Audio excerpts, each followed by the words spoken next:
The sound of rain against cracked pavement had become Thea Dawson's nightly lullaby. But tonight, something was different. Through the steady rhythm of drops hitting metal, her fingers moved across the worn ivory keys of an old upright piano, creating a melody that seemed to fight against the storm itself. She didn't notice the small figure standing outside her window. Didn't see the way his thin shoulders trembled beneath a soaked jacket 3 sizes too large. Didn't know that this 9-year-old boy, drawn to her music like a moth to flame, would soon become the center of a conflict that would shake the foundations of everything she knew.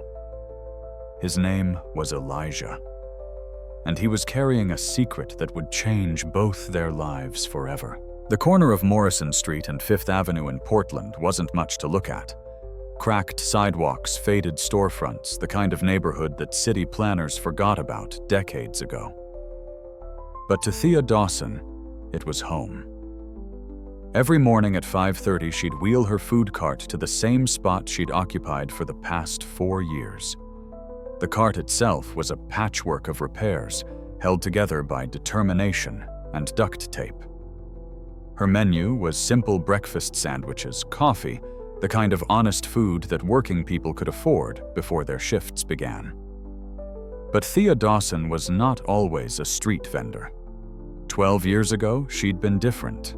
Thea Anderson, back then, a 20-year-old piano prodigy with a full scholarship to Juilliard. Her audition piece, Rachmaninoff's Piano Concerto No. 2, had brought the panel to tears. They said she had something special. Not just technical skill, but soul. The kind of player who could make you feel every note in your bones. Her future had been bright. Concerts, recordings, a career that most musicians only dreamed about. Then her mother got sick. Cancer. Stage 4, the kind that moves fast and costs more than any scholarship could cover. Thea made a choice.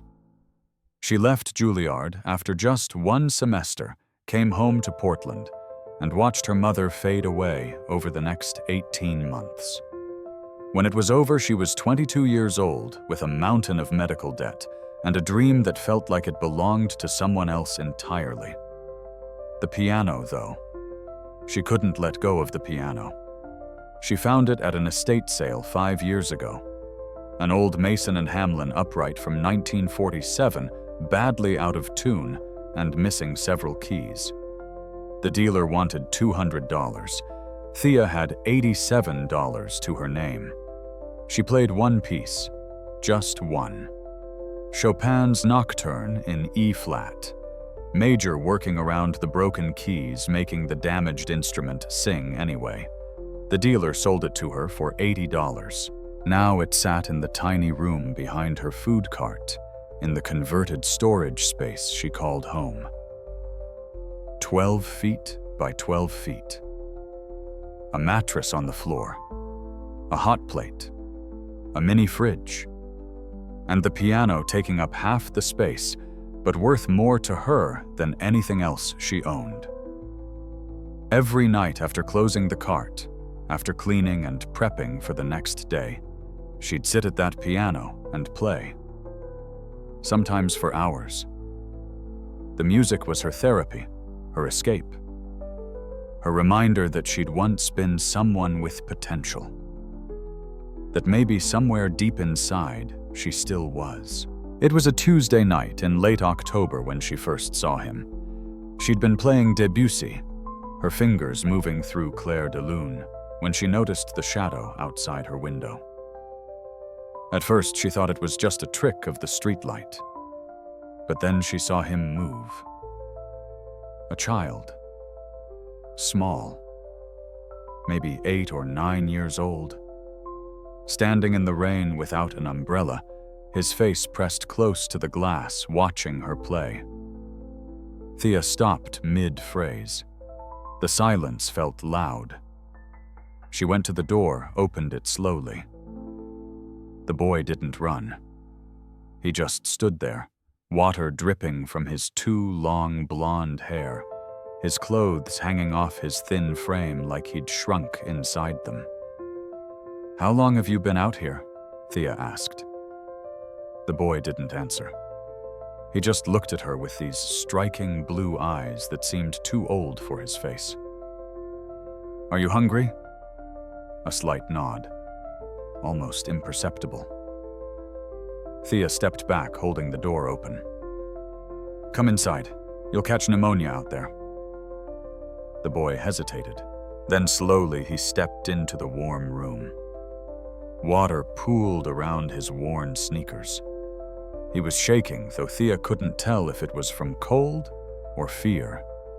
She gave him a towel, made him a grilled cheese sandwich, heated up some soup. He ate slowly, carefully, like someone who'd learned not to take food for granted. She didn't ask questions. Not yet. She just let him eat. When he was done, he looked up at her. "The music," he said quietly. It was beautiful. His voice was soft, educated. Not what she expected from a child who appeared to be living on the streets. "You like piano?" Thea asked. Another nod. "Do you play no?" "But I want to." Something in the way he said it made Thea's heart ache.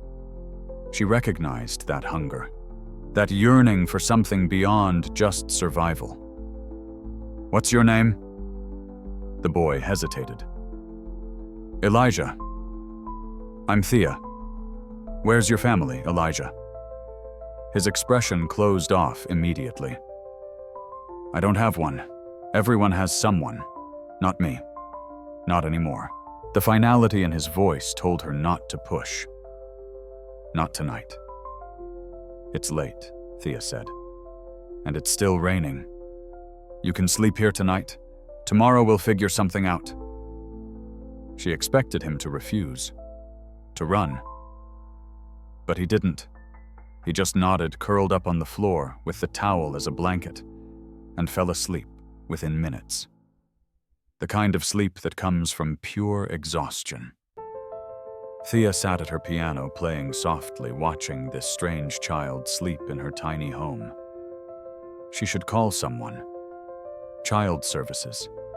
The police. Someone who could help him properly.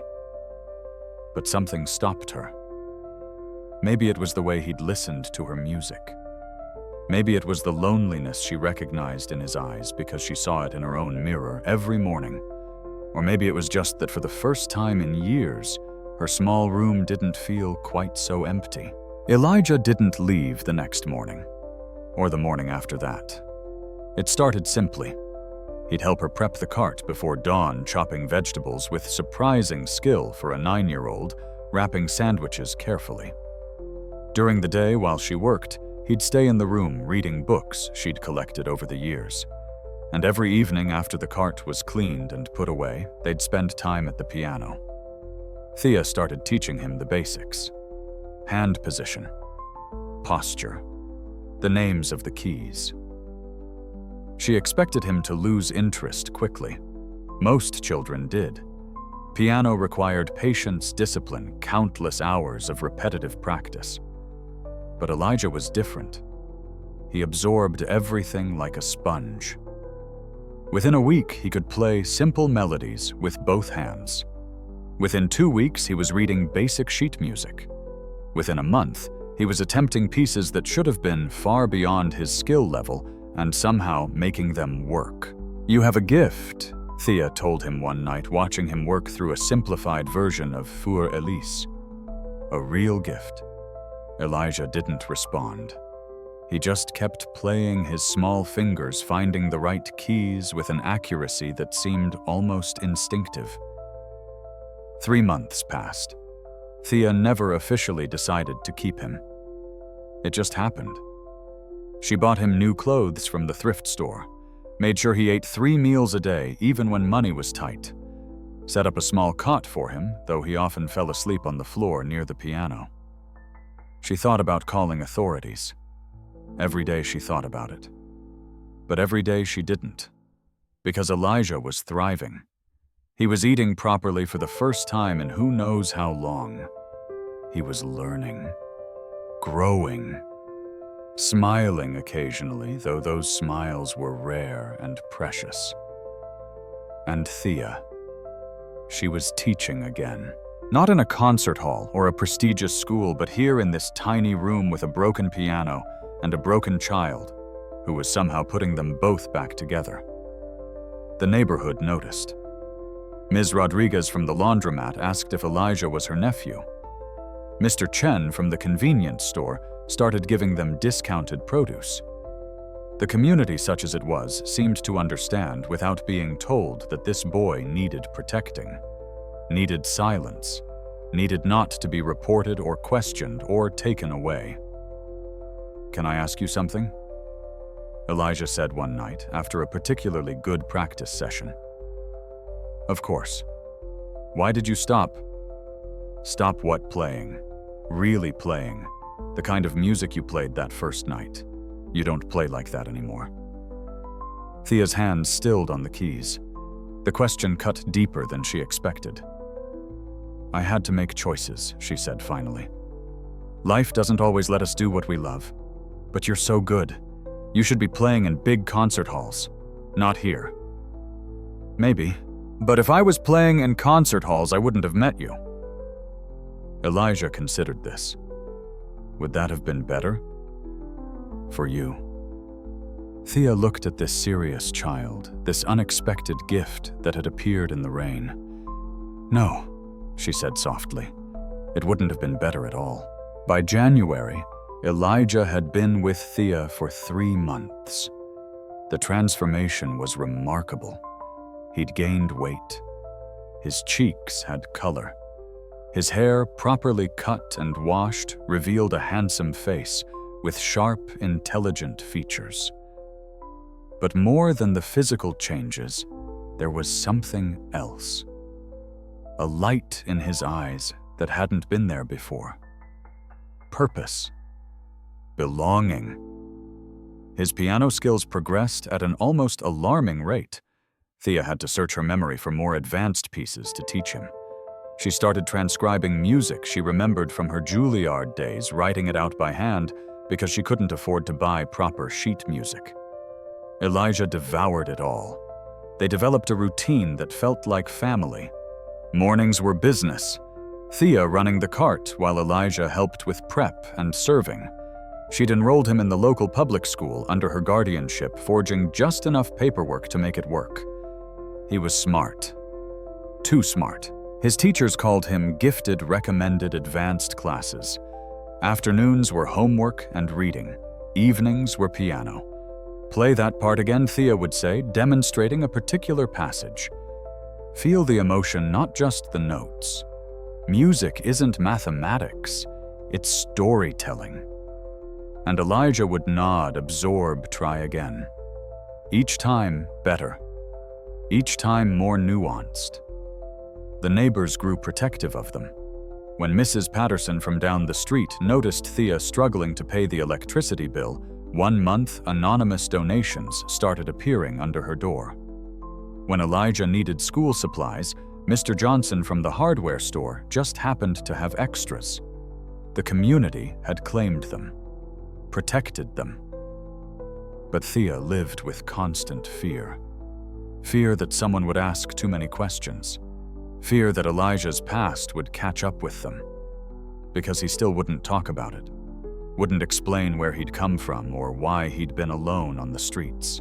"Tell me about your family," she'd tried asking once. Elijah's face had gone pale. "I can't. Can't or won't. Please don't make me." The pain in his voice was so raw that Thea never asked again. One cold evening in February, Thea found herself telling Elijah about Juilliard, about the scholarship, about her mother's illness, and the choice she'd made. They were sitting side by side at the piano, having just finished working through a Chopin prelude. Outside, rain pattered against the window, creating the kind of intimate atmosphere that invited confession. "I don't regret it," Thea said, though she wasn't sure if she was trying to convince Elijah or herself. My mother needed me. That was more important than any concert career. But you must miss it, Elijah said. The music, the possibility of what you could have been. Every day. The admission came easier than she expected. Every single day. What was your favorite piece to perform Rachmaninoff? Piano Concerto No. 2. I played it for my Juilliard audition. There's this moment in the first movement where everything builds and builds and then it just breaks open, like your heart is too full and has to let some of it out. I felt alive when I played that piece, like I was exactly where I was supposed to be. Elijah was quiet for a moment. Then he said something that made Thea's breath catch. One day I'm going to help you get back to that. I promise. Elijah, I mean it. You saved me. You gave me everything. Music, a home, a mother. He looked up at her with those impossibly blue eyes. Because that's what you are, my mother. Not by blood, but by choice. And that's worth more. Thea felt tears forming. She wrapped her arm around his thin shoulders and pulled him close. You're my son, she whispered. I don't know how it happened or what the rules say, but you're mine. And I love you. I love you too, Mom. It was the first time he'd called her that. Mom. Not Thea. Mom. They sat there in the dim light of the single lamp, the piano silent for once, and let themselves be a family. Broken and imperfect, and possibly illegal, but real nonetheless. Outside, the city continued its indifferent march. But inside that tiny room, something precious existed. Something worth protecting at all costs. Spring came to Portland, bringing with it longer days and the illusion of permanence. Thea's food cart business was steady, not profitable enough to ever get ahead, but enough to keep them fed and housed. She'd taught Elijah every piece she knew. Now they played together, creating duets from works meant for solo piano, their hands crossing and weaving on the keyboard like a conversation. The community had fully embraced them. They were invited to Mrs. Rodriguez's daughter's quinceañera. They shared Thanksgiving dinner with the Chen family. When Elijah's 10th birthday came around in April, the entire neighborhood threw him a party in the parking lot beside Thea's cart. He'd never had a birthday party before.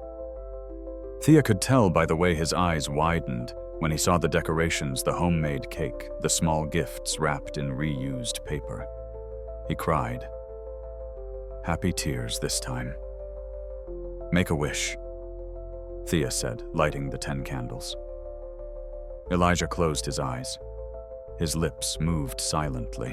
Then he blew out every candle in one breath. What did you wish for? Mr. Chen's youngest daughter asked. Can't tell, Elijah said with a small smile. Or it won't come true. But later that night, when they were alone, he whispered it to Thea. I wished that nothing would ever change. That we could stay like this forever. Thea hugged him tight, trying to ignore the cold feeling settling in her stomach. Because she knew what he didn't. That nothing stays the same. That happiness, especially the hard-won kind, was always fragile. She just didn't know how fragile, or how soon everything would shatter. The first sign came on a Monday morning in May. A man in an expensive suit appeared at her cart, looking dramatically out of place in the shabby neighborhood. Thea Dawson, he asked, consulting a tablet. That's me. Can I get you breakfast? I'm not here for food. I'm from Hartley Developments. We're purchasing this block for redevelopment. You'll need to relocate within 90 days. He handed her an envelope and walked away before she could respond. Thea's hands shook as she opened it. Legal documents. Official notices. A relocation offer of $5,000, which wouldn't cover first and last month's rent anywhere in the city, let alone a place where she could keep her piano. She looked around at the neighborhood she'd called home for 4 years. at the people who'd become her family, at the tiny room behind her cart where she'd built a life with Elijah. 90 days. Everything was about to change after all. William Hartley stood in his corner office on the 40th floor of the Hartley Tower, looking down at the city he'd spent his life conquering. From up here, Portland looked clean, organized, beautiful even. Down there, though? Down there it was messy, inefficient, full of people who didn't understand progress. People like Thea Dawson. He pulled up her file on his computer. Age 32. No criminal record. Operated a food cart without violations for 4 years. No family listed. No significant assets. In other words, nobody who mattered. Nobody who could stop him. The Morrison Street project was his masterpiece. 23 acres of decaying neighborhood transformed into luxury apartments and boutique retail. The kind of development that would add millions to his portfolio and cement his reputation as the man who revitalized East Portland. He'd already acquired 92% of the necessary properties. Most owners had taken his generous offers. A few had needed encouragement, legal pressure, inspections, the kind of bureaucratic harassment that made relocation seem appealing. Only 7 holdouts remained. Thea Dawson was one of them. William didn't understand people like her. People who clung to poverty out of some misguided sense of belonging. She could take his money, start fresh somewhere else, actually improve her situation. Instead, she'd probably fight. They always did. His assistant knocked and entered. Mr. Hartley. The legal team has the eviction paperwork ready. Shall I proceed? Give her the full 90 days first. I want this to look voluntary, but start the pressure. Inspections, citations. Make operating her business difficult. And if she still refuses, then we use the legal option. Nobody stops progress. Not even a stubborn woman with a food cart. The assistant nodded and left. William returned to the window. Somewhere down there in that maze of streets and old buildings was Thea Dawson. She didn't know it yet, but she'd already lost. The only question was how much pain she'd put herself through before accepting the inevitable. He thought briefly about his son. Elijah would have been 10 now. Would have turned 10 2 months ago, in fact. If he was still alive. William pushed the thought away like he always did. The boy was gone. Had been gone for 2 years. The police had searched. Private investigators had searched. Nothing. Not a trace. His ex-wife blamed him, said he'd driven their son away with his coldness, his obsession with work, his inability to show love. Maybe she was right. Probably she was right. But what did it matter now? The boy was gone. His marriage was over. All he had left was the business. The empire he'd built. The developments that would outlast him. Progress. That's what mattered. Not some woman clinging to a food cart in a dying neighborhood. The Morrison Street development project had been 3 years in the making. William had identified the neighborhood as ripe for transformation back in 2019. 23 acres of underutilized land, deteriorating infrastructure, low property values. Perfect. He'd started quietly using shell companies to purchase properties without revealing his involvement. By the time residents realized what was happening, he controlled most of the block. The architectural plans were ambitious. 3 luxury apartment towers, each 20 stories high. Ground-level retail space for upscale boutiques and restaurants. A parking structure. Green spaces designed to look natural but requiring constant maintenance. He'd already secured the financing. $200 million in investment capital contingent on acquiring the full parcel. The remaining holdouts were all that stood between him and the largest development deal of his career. Thea Dawson's plot specifically sat at a critical junction. Her tiny lot and the small building behind it controlled access to the eastern third of the property. Without it, the entire project would have to be redesigned, costing millions and delaying construction by months. She had to go. William pulled up the list of remaining holdouts. 7 properties, 7 obstacles. The Chen's convenience store, the Rodriguez laundromat, old Mr. Patterson's hardware store, 3 residences, including one occupied by a retired teacher who'd lived there for 40 years, and Thea Dawson's food cart operation. He'd made offers, generous offers, above market value relocation assistance, the works. 5 of the 7 had agreed. Only the Chens and Thea remained. The Chens would fold. Their children were encouraging them to take the money, retire properly. Another week, maybe 2, and they'd sign. But Thea Dawson. His research showed no family to pressure her, no debt he could exploit, no obvious vulnerabilities except poverty itself. Fine, he'd make poverty the weapon. Sandra, he called to his assistant through the intercom. Schedule health inspections for Thea Dawson's food cart. I want them weekly. Also check the zoning compliance. I doubt someone operating out of a cart has all the proper permits. Sir, she's been there 4 years without violations. Then we'll find some. Regulations exist for a reason. Enforce them. William hung up and returned to his plans. The architectural renderings showed sleek towers of glass and steel rising from the neighborhood like a phoenix. Beautiful, modern, profitable. Nothing personal, just business. 3 weeks after receiving the initial notice, Thea was struggling. The inspections had started. Health department, fire department, building code enforcement. Every week someone new with a clipboard looking for violations. They found them too. Regulations she'd never heard of. Requirements that seemed designed specifically to make her life difficult. A new fire extinguisher required. Upgraded electrical outlets. Proper ventilation documentation. Each fix cost money she didn't have. Business slowed. Customers noticed the constant inspections and worried. Were they eating unsafe food?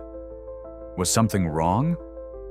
Thea tried to reassure them, but doubt once planted was hard to uproot. Then William Hartley came in person. It was a Thursday afternoon, unusually slow. Thea was cleaning the grill when a black Mercedes pulled up. Too clean, too expensive for this neighborhood. The driver stepped out first, opened the back door. William Hartley emerged in a suit that probably cost more than Thea made in 6 months. He walked to her cart with the confidence of someone who'd never been told no. Thea Dawson. That's me, William Hartley. I believe you received our relocation offer.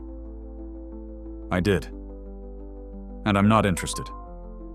William smiled, but it didn't reach his eyes. Ms. Dawson, I don't think you understand the situation. This development is happening, whether you cooperate or not. The only question is whether you walk away with compensation or get dragged away with nothing. Thea felt anger rising. This is my home, my business. You can't just take it. Actually, I can. The city has already approved the project. We have eminent domain provisions if necessary. But I'd prefer not to use them. Bad publicity. So I'm offering you a generous package. $15,000, above market value for what you have here. What I have here is 4 years of building a life, a community. You can't put a price on that. Everything has a price, Ms. Dawson. You're just being sentimental, and you're being cruel. William's expression hardened. I'm being practical. This neighborhood is dying. I'm offering it a future.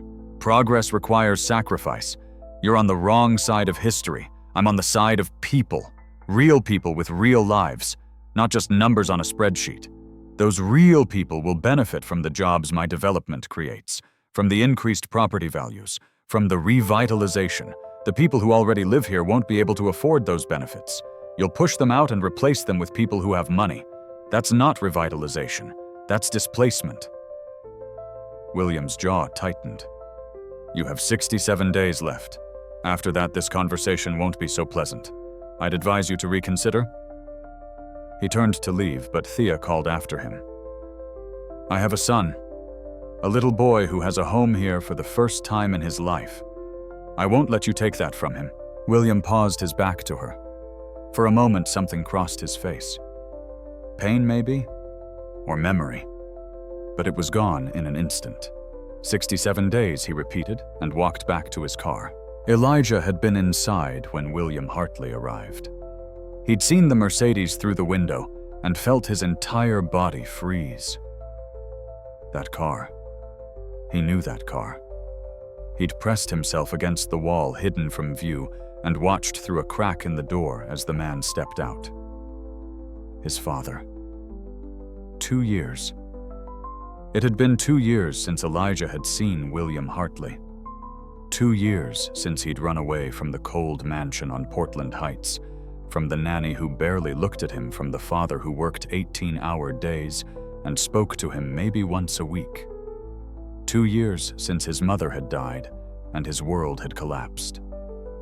Now, watching his father talk to Thea, Elijah felt that old fear returning. The fear of being invisible, of being a burden, of being unwanted. But there was something else, too. Anger. His father was threatening Thea, threatening their home. The one place Elijah had felt safe and loved since his mother's death. When William left, Elijah stayed hidden. He heard Thea come back inside, heard her heavy sigh the way she sat down hard on the chair by the piano. Elijah, she called. Where are you, honey? He should have gone to her, should have revealed himself, told her everything, that the man threatening her was his father, that he was William Hartley's son, the heir to a fortune, the boy everyone had been searching for. But fear kept him silent, because if Thea knew who he was, she might send him back. Might decide that returning him to his wealthy father was the right thing to do. She'd sacrificed so much for him already. Would she sacrifice her own happiness to give him back to a man who had everything except the ability to love? Elijah couldn't risk it. So he stayed hidden, trembling until he could compose himself enough to pretend he'd been napping in the back corner. That night, he lay awake on his cot, listening to Thea play piano in the dark. She was playing sad music. Chopin nocturnes, pieces that felt like grief. Elijah stared at the ceiling and made a decision. He couldn't tell Thea the truth. Not yet. But he couldn't let his father destroy her life either. Somehow he'd have to find a way to stop William Hartley, even if it meant revealing himself, even if it meant losing everything he'd found. The inspections intensified. Every other day now, someone official appeared with a clipboard and a mandate to find violations. The fire marshal declared her propane setup inadequate. The health department said her water source didn't meet current standards. The city planner discovered her cart was 3 inches over the permitted footprint. Each violation came with a fine. Each fine put her further into debt. Thea fought back as best she could. She borrowed money from Mrs. Rodriguez to pay for the new propane system. Mr. Chen helped her install a compliant water tank. She moved the cart back 3 inches and remeasured everything twice. But for every problem she fixed, 2 more appeared. The harassment was clearly coordinated. She wasn't naive. This was William Hartley's doing. He was making her life impossible, counting on her to break, to give up, to take his money and disappear. She refused, but the cost was mounting, financially and emotionally. Customers stopped coming. Too many official vehicles, too many men with clipboards. It looked bad. People assumed something was wrong, that maybe they shouldn't eat here anymore. Her income dropped by 60% in 2 weeks. Elijah noticed. "Are we okay?" he asked one night, watching her count and recount the day's meager earnings. "We're fine," Thea lied. "I can help more. I can work the cart alone sometimes. You could rest. You have school. I can do both." Thea looked at this 10-year-old boy trying to save her, and her heart broke. "No, baby. This isn't your problem. It's mine. I'll figure it out." But she didn't know how. The savings were gone. She was behind on rent for the lot. The utilities were in danger of being shut off. And William Hartley's deadline was approaching like a train in a tunnel. 47 days left. The pressure wasn't just on Thea.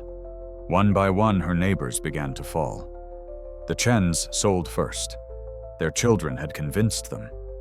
Take the money, they said. Retire. Move somewhere nice. You've worked hard enough. Thea watched them pack up the convenience store that had been there for 23 years. Mrs. Chen cried as she locked the door for the last time. "I'm sorry," she told Thea. "We can't keep fighting." "I understand," Thea said, and she did. The Chens were in their 70s. They deserved rest, not war. Mr. Patterson went next. The hardware store that had served the community for 40 years closed on a Tuesday. He didn't even say goodbye. Just left a note on the door. Retired. Thank you for your patronage. Thea heard he'd taken Hartley's money and moved to Arizona to be near his daughter. The Rodriguez family held out longer. But when the building inspector found structural issues that would cost $20,000 to fix, they had no choice. They took the relocation package and left. Within 6 weeks, the neighborhood was half empty, boarded windows, closed doors, for sale signs everywhere. The few remaining residents looked at Thea like she was crazy. Why was she still fighting? What did she hope to accomplish? The battle was over. Hartley had won. But Thea couldn't leave. Where would they go? What would they do? Everything she had, everything she was existed in this tiny corner of Portland. And Elijah, God, Elijah needed stability, needed home. She couldn't uproot him again, send him back to the streets or into foster care or wherever children without proper paperwork ended up. She'd keep fighting, even if she was fighting alone. 32 days left. Thea's cart was the only business still operating on the entire block. She'd become a symbol without meaning to. Other neighborhoods facing development pressures started talking about her.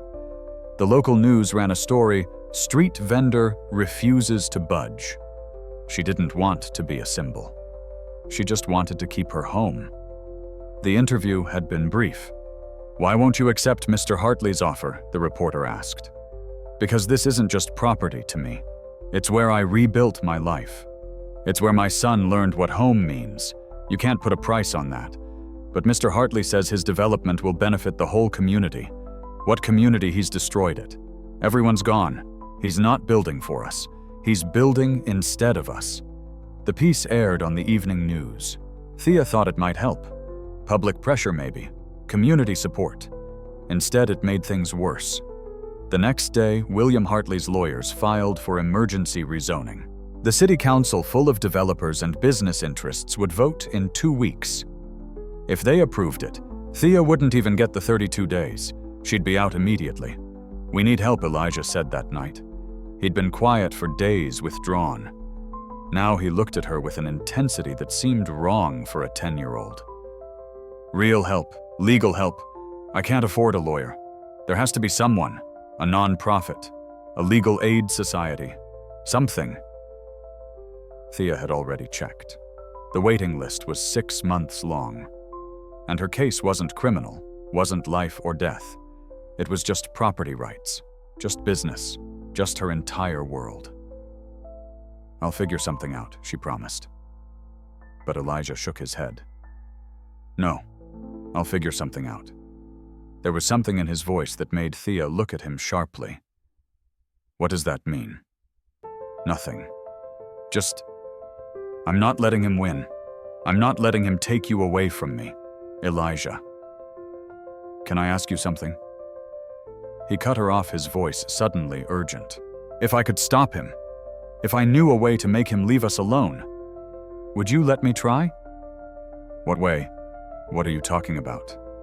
Just, if there was a way, would you let me? Thea knelt down, took his hands. Baby, this isn't your fight. You don't have to fix this. But what if I can? How Elijah pulled away? I can't tell you yet. But soon. I promise. Just trust me. Okay.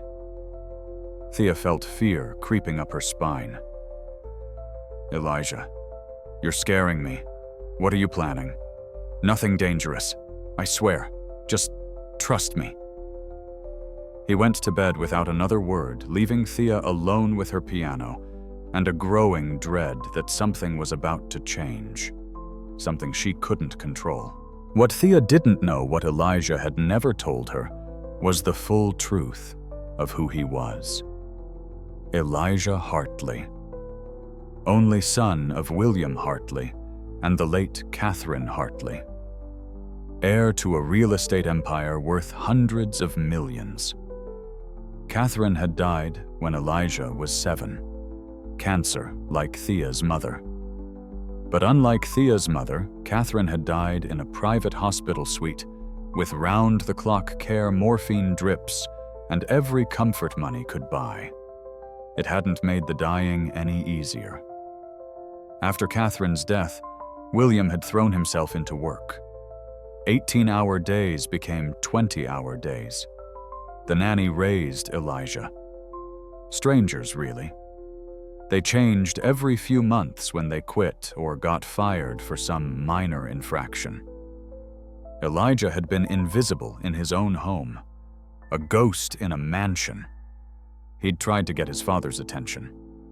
Straight A's in school, piano lessons hoping William would come to a recital, sports teams, academic competitions.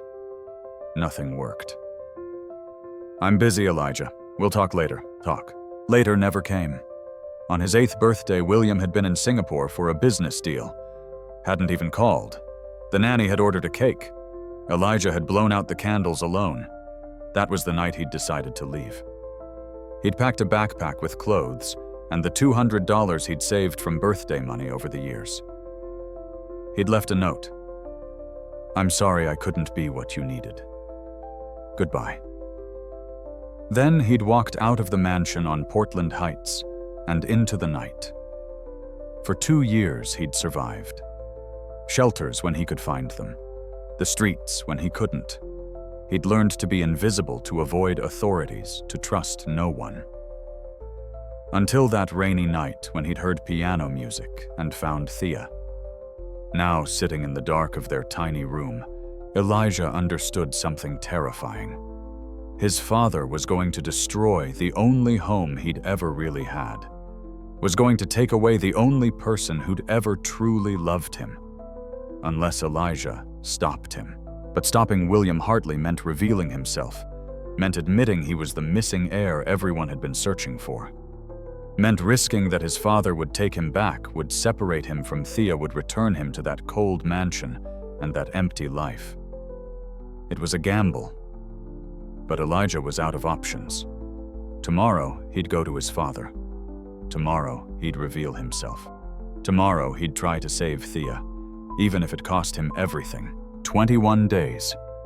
The city council had approved Hartley's emergency rezoning. The vote had been 6-2, with only the 2 progressive members dissenting. Thea received the final notice by courier. Official, legal, absolute. You are hereby notified that you must vacate the premises located at Morrison Street and 5th Avenue no later than 11:59 p.m. on June 30th. Failure to comply will result in forcible removal by the Portland Police Bureau and the City Marshal's office. Any property remaining on the premises after this date will be seized and disposed of. Thea read it 3 times as if the words might change. They didn't. 7 days. She had 7 days to figure out where to go, how to move a piano, how to keep Elijah in school, how to maintain any semblance of the life they'd built. It was impossible. She sat at the piano and cried. Not gentle tears, deep, racking sobs that came from the core of her being. The kind of crying she hadn't allowed herself since her mother died. Elijah found her like that. He climbed onto the piano bench beside her and wrapped his small arms around her waist. "It's going to be okay," he whispered. "How? How is it going to be okay? Because I won't let it not be." Thea wanted to believe him, wanted to believe that love and determination could overcome money and power and the cold machinery of progress. But she'd lived long enough to know better. "We'll figure something out," she said, trying to convince herself. "We always do." That night she couldn't play, couldn't bear to touch the keys. Instead, she lay on her mattress, staring at the ceiling, counting the hours until everything ended. In his cot, Elijah lay awake too. Tomorrow. Tomorrow, he'd act. Tomorrow, he'd save her, or lose her trying. The next morning, before Thea woke, Elijah slipped out of the room. He knew where his father's office was. Had passed it a dozen times during his 2 years on the streets, always careful to stay far away, always terrified of being recognized. Now, he walked straight toward it. The Hartley Tower dominated the downtown skyline, 40 floors of glass and steel. The corporate logo gleamed in the early morning sun. Elijah stood outside for 10 minutes, gathering courage. Then he walked through the revolving door into the marble lobby. The security guard looked at him with suspicion. "Kid, you lost. I need to see William Hartley." The guard laughed. "Sure you do. And I need to see the president. Get out of here before I call your parents." "I don't have parents. I only have a father. And he's William Hartley." The guard's expression changed. "What? My name is Elijah Hartley. I've been missing for 2 years, and I need to see my father, now." The guard stared at him, picked up a phone, spoke quietly. Hung up. "Stay here." Within 5 minutes, 3 more security guards had arrived. Then a woman in a business suit. Then 2 police officers. They asked questions. "When did you run away? Where have you been? Why come back now?" Elijah answered mechanically. 2 years ago, living with a friend, because my father is trying to hurt someone I love."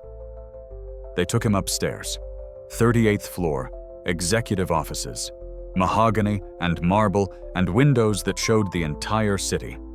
William's office was at the end of the hall. The assistant knocked. "Mr. Hartley, there's someone here to see you. Claims to be your son." A pause. Then William's voice sharp and disbelieving. "What?" The door opened. William Hartley stood behind his desk phone in hand, frozen in mid-conversation. He stared at Elijah like he was seeing a ghost. "Elijah." The word came out as a whisper. Elijah stepped into the office. "Hello, Father." Thea woke to find Elijah gone. At first she thought he'd just gone outside for air. He did that sometimes, especially when he was worried. But his backpack was gone. His jacket. The small notebook where he wrote music. Panic hit like ice water. She ran outside calling his name. Checked the usual spots. The park 2 blocks over. The library. The community center. Nothing. She asked neighbors. Had they seen Elijah? A 10-year-old boy, blonde hair, blue eyes, probably looking serious. No one had seen him. Thea felt her world tilting. Not again. She couldn't lose him. Not like this. not without knowing where he'd gone or why. She ran back to her room, thinking maybe he'd left a note. Nothing. But then she noticed the piano bench was open. Inside, where she kept sheet music, there was a folded piece of paper she didn't recognize. She opened it. Elijah's handwriting. "Mom, I'm sorry. I have to do something. I'll be back soon. Don't worry, I love you." Hey, don't worry. How could she not worry? Thea grabbed her phone, started to call the police, then stopped. Because Elijah wasn't just a regular 10-year-old. He was a runaway. A child she'd taken in without proper paperwork, without going through legal channels. If she called the police, would they help? Or would they take him away? Put him in foster care? Separate them? She didn't know. So instead, she did the only thing she could think of. She sat at the piano and played. The piece Elijah loved most. The piece she'd been playing the night he first appeared at her window. Debussy. Clair de Lune. She played it over and over, as if the music might guide him home. William Hartley couldn't breathe. His son. His missing son. Standing in his office after 2 years of searching, 2 years of guilt and grief and desperate hope. "Elijah," he said again, the name feeling foreign in his mouth. "Where? How? I've been here. In Portland. The whole time." William moved around the desk, started to reach for the boy, then stopped. He didn't know how to touch his son. Hadn't known even before Elijah disappeared. "Why didn't you come home? Do you know what I've been through? The searches. I do know." Elijah interrupted. "I've seen the missing posters, the news reports. I've watched you from a distance. Then why stay away? Because home wasn't home. Not without Mom, not with you never there." The words hit William like a physical blow. I was working, building a future for us. We didn't need a future. We needed you. I needed you. But you were always too busy." William felt something cracking inside his chest. "I'm sorry. God, Elijah, I'm sorry. But you're here now. You're safe. I'm not here to come back." Silence. "What, I'm here to make a deal." William stared at his son, trying to understand. "A deal? The Morrison Street development. You're trying to evict a woman named Thea Dawson, the food cart vendor. Yes. What does she have to do with..." He stopped. Understanding dawned. "You've been with her. She saved me, took me in, fed me, taught me, loved me. She's my mother now. Not by blood, but by choice. She kidnapped you. She rescued me. There's a difference." William felt anger rising, defensive and hot. "She should have called the police, should have returned you to me. Why? So I could go back to being invisible, to having everything except what mattered. I looked for you. I hired investigators. You looked for your son, the heir to your empire. You didn't look for me, the person, because you never saw me as a person, just a responsibility, an obligation." Each word was a knife, because they were true. William knew they were true. "What do you want?" he asked finally. "Stop the development. Leave Thea alone. Let her keep her home." "I can't do that. I have investors, contracts, millions of dollars committed. Then lose the money." "It's not that simple." "It is exactly that simple." Elijah's voice rose, filled with a fury that seemed too large for his small body. "You choose. Money or your son. Business or family. The same choice you've been making my whole life. Except this time I'm asking you directly. Choose." William looked at this boy who was a stranger, who had his late wife's eyes and her courage and her ability to see right through him. "If I stop the development, will you come home?" "No." "Then why would I?" "Because it's the right thing to do." Because for once in your life, you could be the man Mom thought you were. Because you could prove that you're capable of putting people before profit. William wanted to argue, wanted to explain that business didn't work that way, that the world didn't work that way. But looking at his son, he realized something terrifying. He'd already lost him. Lost him years ago, probably. Before Elijah even ran away.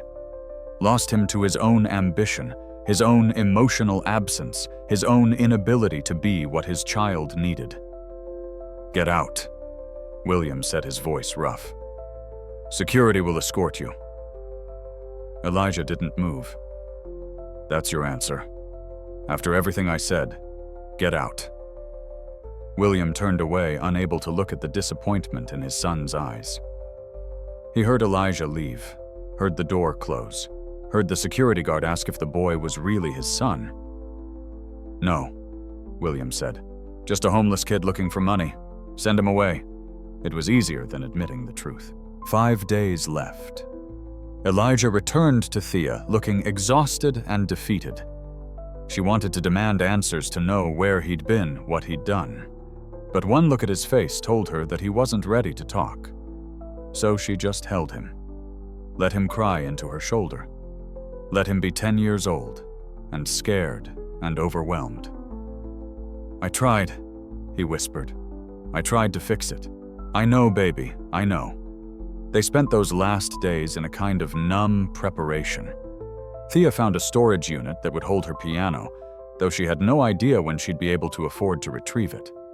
A friend of Mrs. Chen's had a cousin with a spare room they could rent, at least temporarily. It wasn't ideal. The room was small, no piano space, barely room for 2 people. But it was something. The neighborhood threw them a farewell gathering. It wasn't a celebration. It was a wake. People brought food, shared memories, told Thea how much she'd meant to the community, how her cart had been a gathering place, a constant in a changing world. "You fought the good fight," Mr. Patterson said, having driven back from Arizona just for this. "You stood up when the rest of us couldn't. That matters." Thea wasn't sure it mattered. She'd lost anyway. On the last night, Elijah came to Thea with a strange request. "Can we do a concert? Just a small one. Here. Before we have to leave. A concert I want to play for you. One last time in our home. And I want the neighbors to hear. The people who've been kind to us." Thea wanted to say no. It felt too much like surrender, like a funeral for their life together. But Elijah looked so earnest, so hopeful despite everything. "Okay," she agreed. "Tomorrow evening. Before the deadline." Word spread through what remained of the neighborhood. A goodbye concert. Thea and Elijah playing piano one last time at Morrison and 5th. People said they'd come. What Thea didn't know, what Elijah didn't tell her, was that he'd sent one more message. To the Hartley Tower. To his father. "If you ever loved Mom. If you ever felt anything real. Come tomorrow night. Morrison and 5th, 7 p.m. This is your last chance to be the man she believed you were." He didn't expect William to come, but he had to try one more time. The day of the concert. June 30th dawned gray and threatening rain. Thea and Elijah spent the morning moving what few possessions they had to the storage unit. The piano would be picked up tomorrow after the concert. By afternoon, neighbors had started setting up chairs in the empty parking lot beside Thea's cart. Someone brought a small generator and lights. Mrs. Chen's daughter provided water and snacks. It was all painfully bittersweet. Thea tuned the piano one last time. Elijah practiced his piece, though he wouldn't tell her what he was playing. "It's a surprise," he said. "I don't like surprises. You'll like this one, I promise." At 6:30, people started arriving. 30, 40, 50 people. The remaining neighbors, plus others from nearby blocks who'd heard about the concert. about the woman who'd fought William Hartley and lost, but who'd fought anyway. Thea looked at the crowd and felt tears forming. I don't know if I can do this. Elijah squeezed her hand. You can. Play what you feel. That's all music ever is. At 7 p.m., Thea sat at the piano. The crowd fell silent. She played Debussy, Clair de Lune, the piece that had brought Elijah to her window that first rainy night, the piece that had changed both their lives. She played it with everything she had, every loss, every moment of joy with Elijah, every fight against William Hartley, every small victory and large defeat. When she finished, there wasn't a dry eye in the crowd. Then it was Elijah's turn. He sat at the piano bench, adjusting his height, positioning his hands. I'm going to play Moonlight Sonata, he announced. Movement 3. For my mom, who taught me that music isn't just notes. It's love made audible. The crowd murmured appreciation. Movement 3 of the Moonlight Sonata was difficult. Too difficult for most 10-year-olds. But Thea had taught Elijah well. He placed his fingers on the keys. And that's when the 4 black SUVs arrived. The rumble of engines cut through the evening air. 4 black SUVs, identical expensive, pulled up to the edge of the parking lot. Their windows were tinted dark. They sat there, engines idling like predators waiting. The crowd went silent. Tension rippled through the gathering. Thea stood up from her seat. What's going on? Elijah remained at the piano, his face unreadable. The doors of the first SUV opened. Men in suits stepped out. Security, clearly. Then lawyers carrying briefcases. And finally, from the second SUV, William Hartley himself. He stood in the parking lot, looking completely out of place in his $1,000 suit among the folding chairs and strung lights and poor people. This gathering is unlawful, he announced, his voice carrying. You're all trespassing. I own this property as of midnight tonight. I'm asking you to disperse immediately. Murmurs of anger from the crowd. Someone shouted, "Shame!" Others joined in. Thea stepped forward. We're not hurting anything. We're just saying goodbye to our home. Can't you give us that I've given you 90 days? That was generous. Now your time is up. We have until midnight. I'm exercising my right as property owner to clear the premises early, for safety concerns. Safety. Thea's voice shook with fury. The only dangerous thing here is you and your greed. William's jaw tightened. I've tried to be reasonable. I've offered compensation. You refused. This is on you, reasonable. You've harassed me, inspected me, fined me, made my life hell for months. That's not reasonable. That's cruelty. The crowd voiced agreement. The tension was escalating. William gestured to his security team. Clear them out.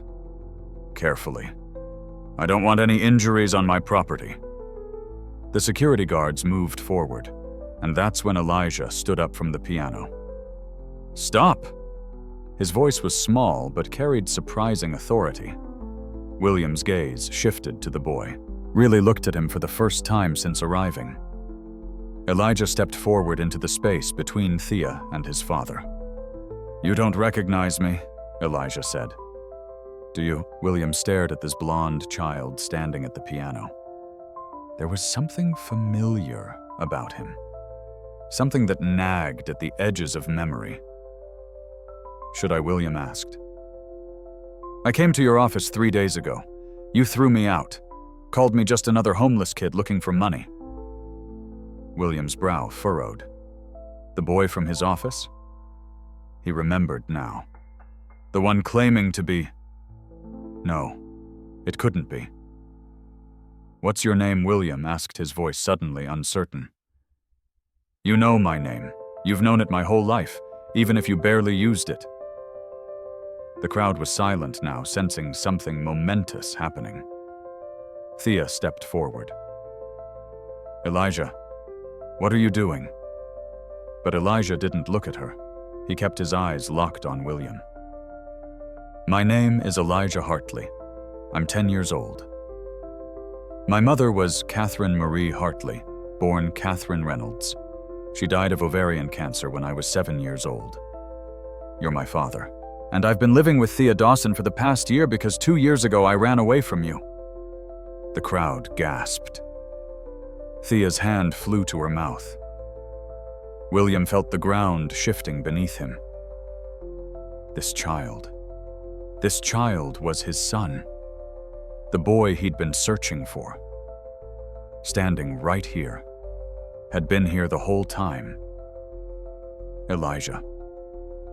The name came out as a broken whisper. "Yes. You've been, all this time, living with Thea. She found me on the street, starving, alone, scared. She took me in, fed me, taught me music, loved me, everything you never did." William took a step forward, then another. He was seeing it now.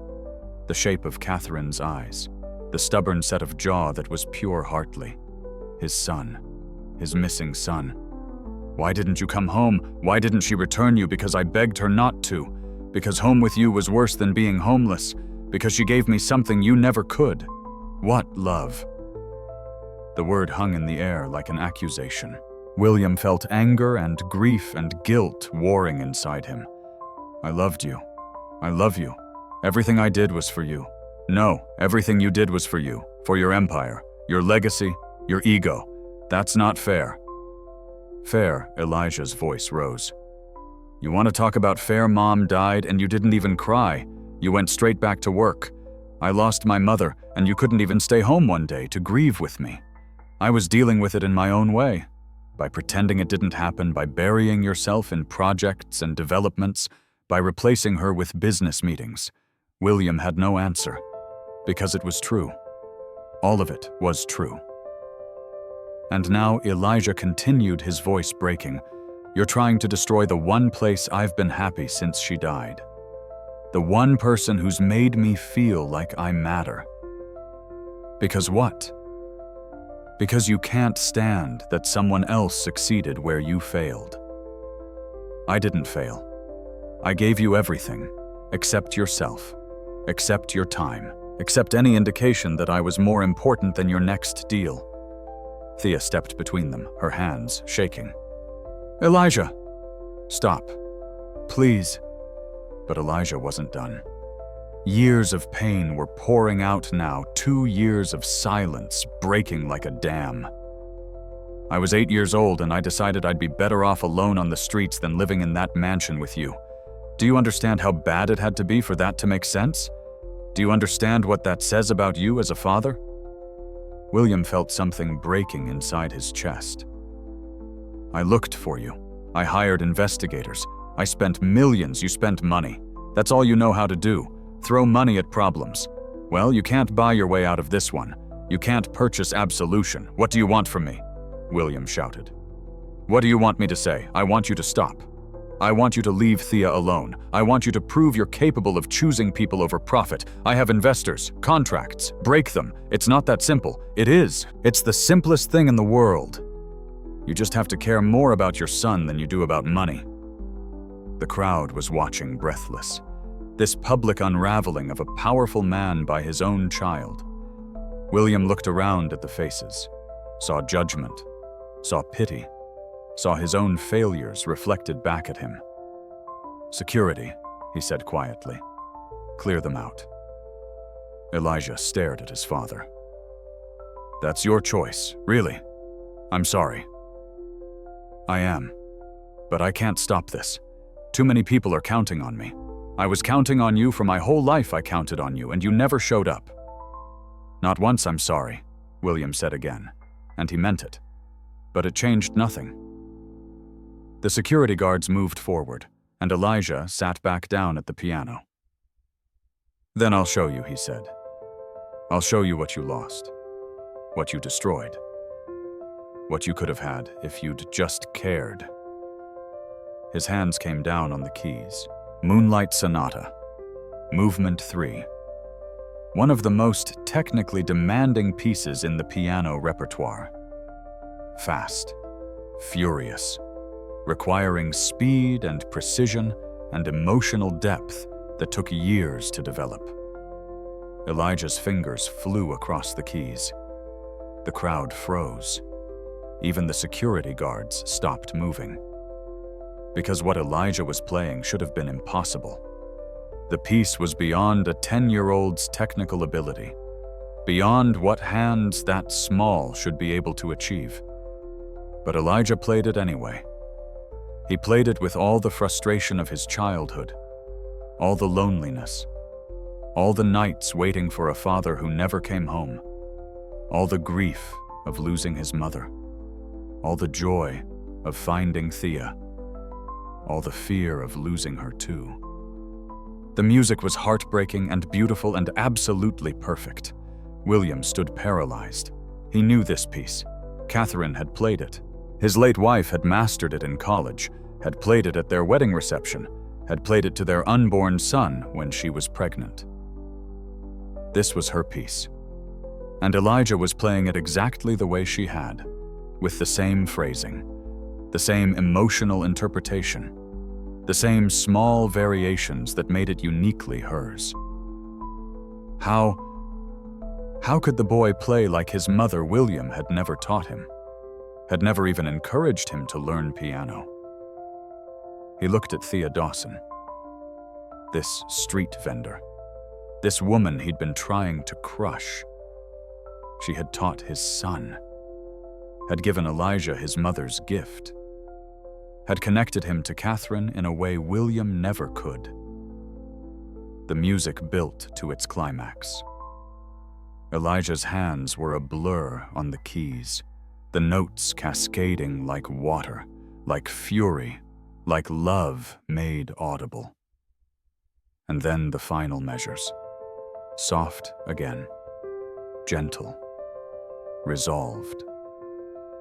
Elijah played the last note and let it ring out into the silence. For a moment, no one moved. No one breathed. Then the crowd erupted in applause. Elijah stood up from the piano bench, turned to face his father. William was crying. He didn't realize he was crying until he tasted salt on his lips, tears running down his face unchecked and unashamed. Catherine played that at our wedding, he said, his voice broken. How did you? Thea taught me. She found Mom's recordings online, studied them, taught me every nuance, every phrase. She gave me back my mother's music. William looked at this woman, this stranger who'd done more for his son in 1 year than he'd done in a lifetime. Who are you? He whispered. Thea stepped forward. I'm the person who loves your son, who sees him, who values him, the person he deserves to have in his life. William moved closer to Elijah, really looked at him for the first time in 2 years. The boy had grown, was taller, healthier than William remembered. His eyes were clear, his posture confident.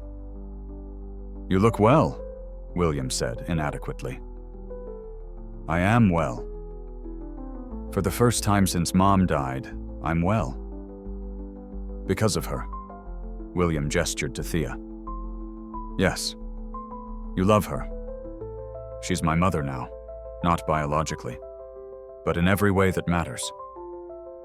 William felt pain lancing through his chest. His son, his own son, claiming another parent, choosing someone else over him. But could he blame the boy? Could he really tell me? William said. Tell me everything. Where have you been? What happened? How did you survive? So Elijah told him. About running away at 8 years old. About 2 years on the streets in shelters hiding from authorities. About that rainy night when he heard piano music and found Thea. about her taking him in without questions, feeding him, teaching him, loving him. She had nothing, Elijah said, barely enough for herself, but she shared it anyway. She taught me music because she saw that I loved it. She never asked for anything in return. William looked at Thea. Why? Why take in a random child? You could have called the police, child services, done it the right way. Thea met his gaze steadily. Because he needed someone. And I needed someone. And sometimes family isn't about blood or paperwork. It's about showing up. The unspoken accusation hung between them. Showing up. Something William had never done. I'm his father, William said, but it sounded hollow even to him. Are you, Thea asked? Biology doesn't make you a parent. Love does. Presence does. Sacrifice does. Can you say you've given him any of those things? William wanted to argue, wanted to defend himself. But standing there looking at his son who'd chosen homelessness over living with him, he couldn't. No, he admitted. I can't say that. The crowd was watching this intimate family drama play out in public. Some looked sympathetic, others angry. All were rapt. I lost my way, William said, after Catherine died. I didn't know how to be a father without her. She was the heart of our family. I was just the provider. And when she was gone, I only knew how to do the one thing I was good at: making money, building things, creating something that would last. But you forgot to create a relationship with your son, Thea said quietly.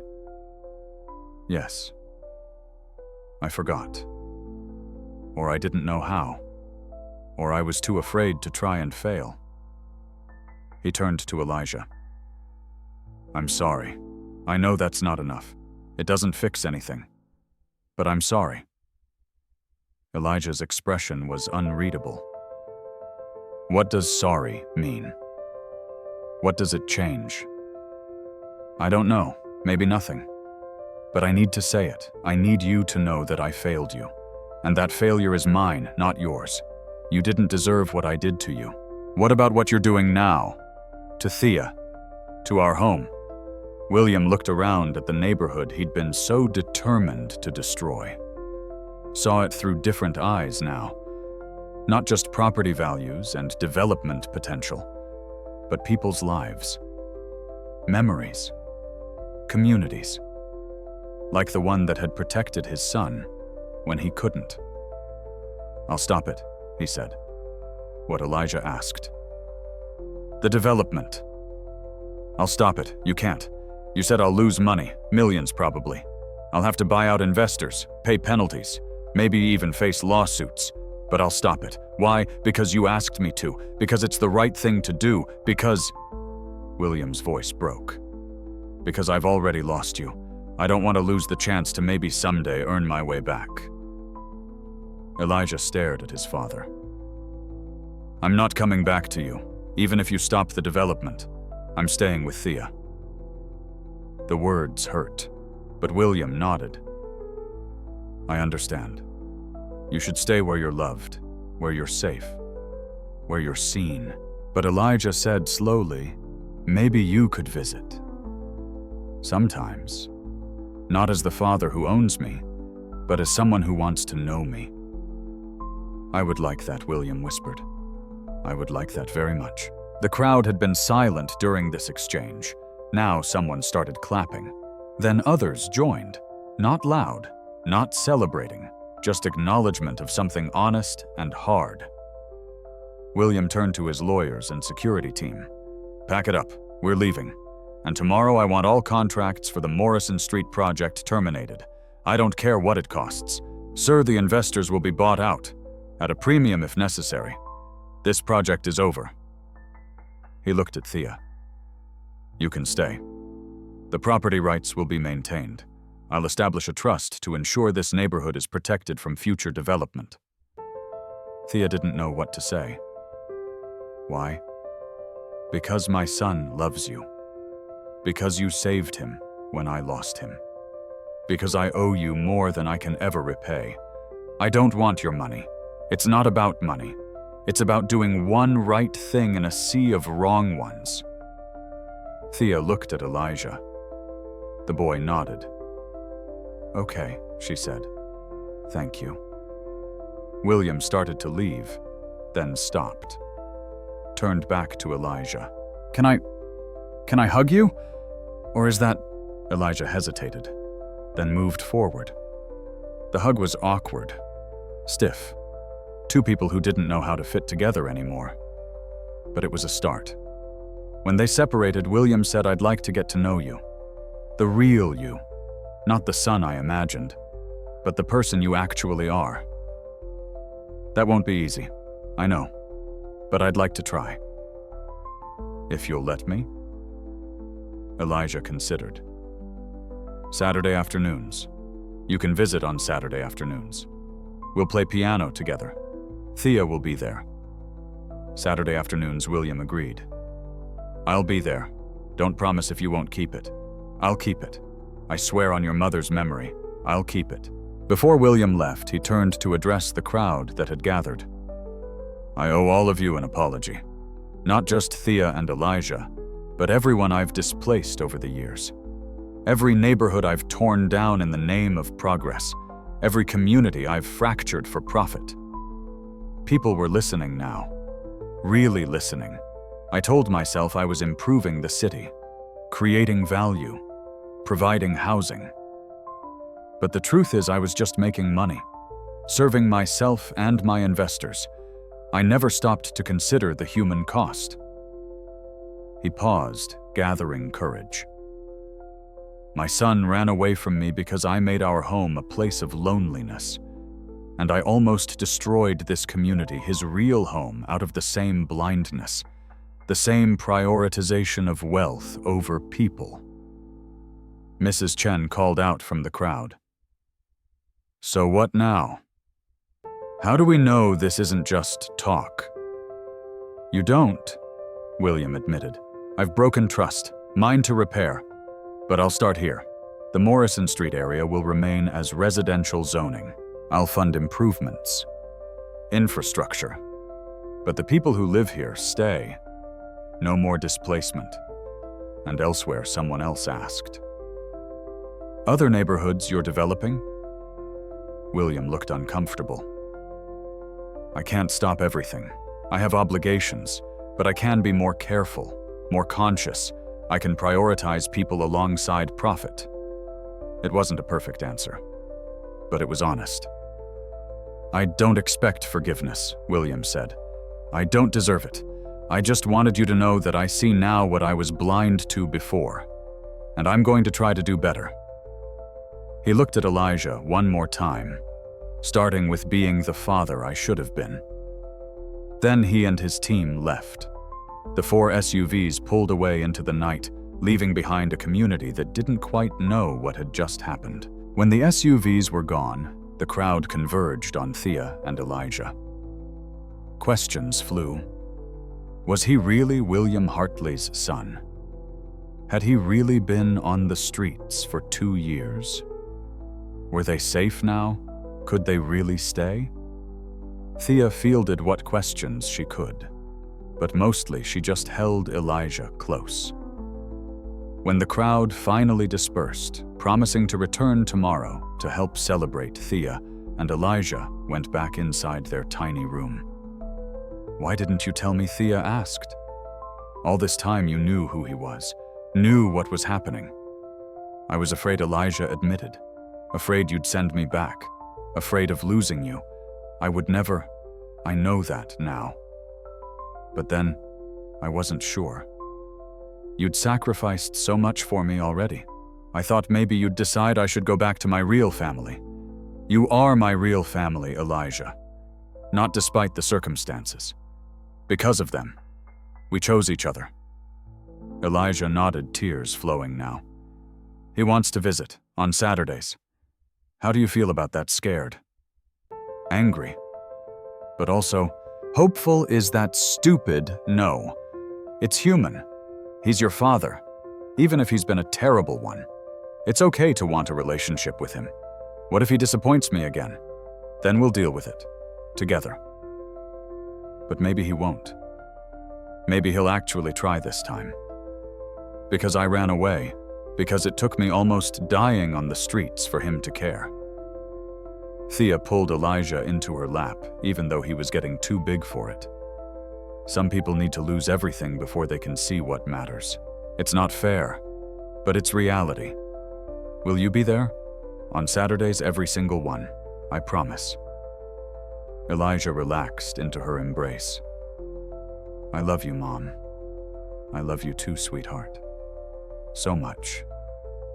They sat there in the dim light in their tiny room that was no longer under threat and let themselves feel safe for the first time in months. 6 months later, Morrison Street looked different. Not destroyed and rebuilt, but renewed, refreshed. The buildings had been repaired. Fresh paint, new windows, the cracked sidewalks replaced. Trees planted along the street. But the people remained. The community intact. Thea's food cart had expanded.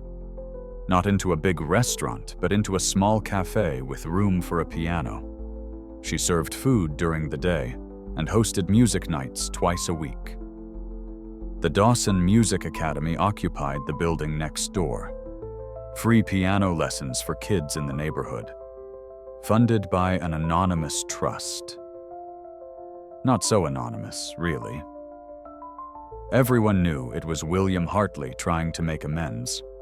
12 students so far. Elijah helped teach the younger ones. Every Saturday afternoon, William Hartley's car pulled up to the cafe.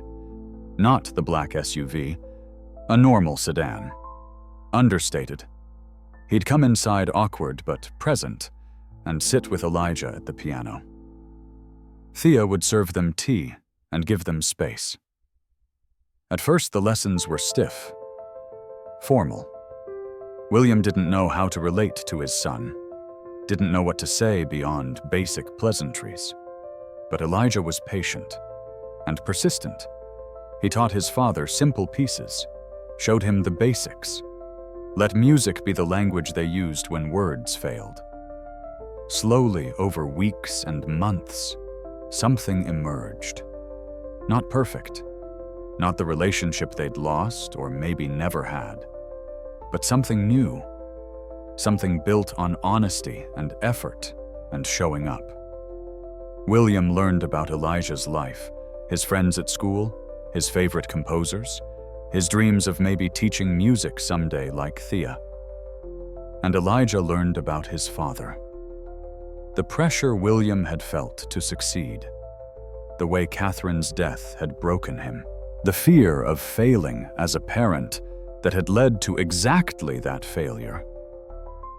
They talked about Catherine, shared memories, cried together occasionally. It wasn't redemption, but it was a start. Thea watched from the cafe counter serving customers, seeing this broken family slowly knitting itself back together. Not whole, not like before, but something different, something chosen rather than assumed. On a Saturday evening in December, exactly 1 year after Elijah had played Moonlight Sonata in that parking lot, the three of them sat together at the piano. Thea, Elijah, William. What should we play? Elijah asked. You choose, William said. Elijah thought for a moment, then smiled. Für Elise. Duet arrangement. Mom can take the melody. Dad, you take the bass. I'll fill in the middle. They positioned themselves at the keyboard, 3 pairs of hands crowding the keys. Ready? Thea asked. They began to play. It wasn't perfect. William missed notes. Their hands collided occasionally. The timing was imperfect. But they played together, made music together, were together. Outside snow began to fall. The first snow of the season covering the street in white, making everything look clean and new. Inside the cafe, a small crowd had gathered. Neighbors, students, friends. They listened to this unusual family play their imperfect music. When the piece ended, Elijah looked up at Thea and William. His mother by choice, his father by blood. Both trying, both present, both loving him in their own ways. Again he asked. Again they agreed. And they played into the evening, filling the small cafe with music and imperfect love, and the kind of happiness that comes not from having everything, but from having what matters. The piano, the people, the choice to show up. Sometimes that's enough. Sometimes that's everything.